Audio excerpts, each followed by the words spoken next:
Владата повторно мораше да се извини поради премиерот. По неговата изјава дека со Преспанскиот договор се отвара можноста за изучување македонски и во Грција и жестоката реакција таму, од Илинденска број 2 испратија до објаснување до грчката јавност. Премиерот е целосно посветен на политики кои ги носат европските вредности во Балканскиот регион и е посветен на градењето добрососедски односи. Жалиме што неговите коментари биле поинаку сватени. Портпаролот Бошњаковски денеска се објасни и пред македонската јавност. Немале намера да се мешаат во внатрешните политики на Грција.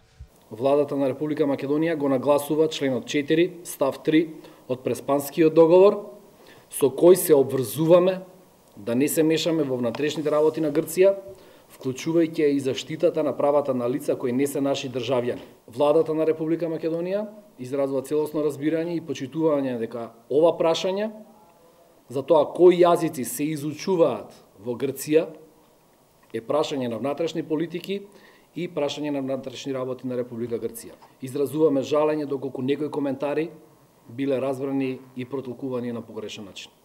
Инаку лавината реакции дојде откако Заев во собранието во саботата како дел од дебатата за уставните измени рече: Зборувате за македонците во Грција со толкав жар.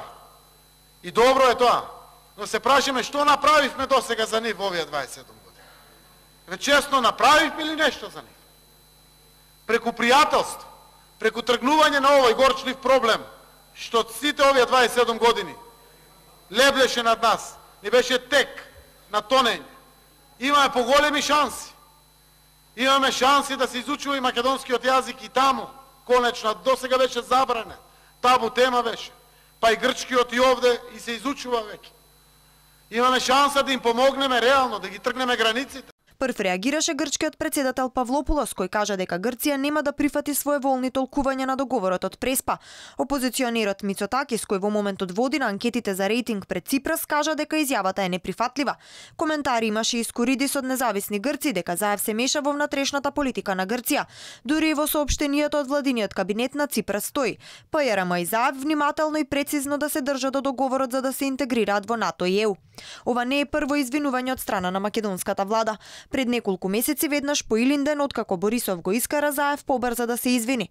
Тогаш бугарскиот премиер остро го нападна македонскиот колега дека треба два пати да мисли пред да изјавува дека Илинденското востание е македонско, на што премиерот Заев не почека ниту еден ден, па експресно на Фејсбук се обрати на пријателите во Бугарија.